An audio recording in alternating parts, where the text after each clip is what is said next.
السلام عليكم ورحمة الله وبركاته. أهلا بكم في قناة مستر محمد صلاح دروس رياضيات أونلاين.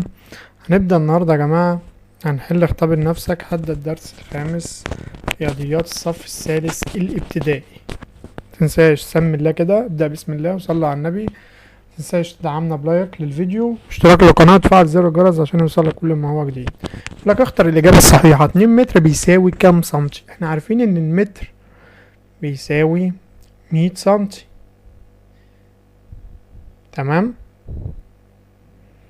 يعني الواحد متر بيساوي 100 سنتي، يبقى الاتنين متر هيساوي 200 سنتي. شاطر شاطر يا باشمهندس محمد. طيب يلا السؤال اللي بعده. العدد التالي في النمط 7 و14 و21 هو؟ 7 دي بقت 14، يعني زادت بمقدار 7، وال21 ده 14 برضو زادت بمقدار 7، يبقى اللي عليه الدور 28. كل مرة بزود 7.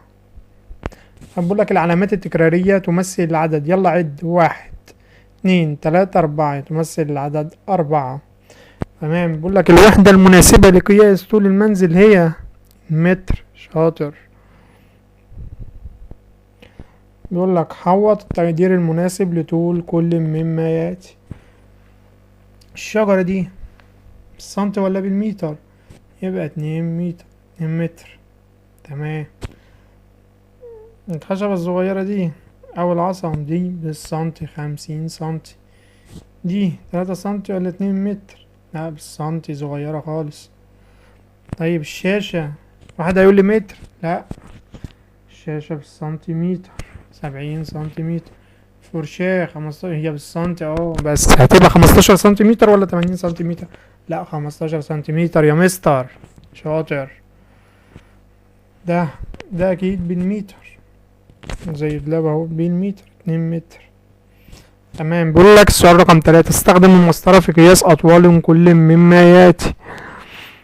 هنا التليفون ده لو جبت المسطرة وقيست تقول هيطلع حوالي 4 سنتي. دي ايه؟ دي لو جبت المسطرة وقيستها خيارة دي ب3 سنتي. الصغير ده اللي عامل زي المشبك ده يبقى 2 سنتي. شاطر.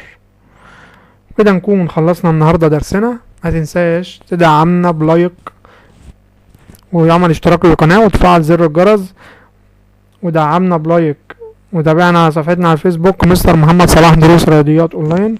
ونشوفكم في فيديو جديد ان شاء الله. السلام عليكم ورحمة الله.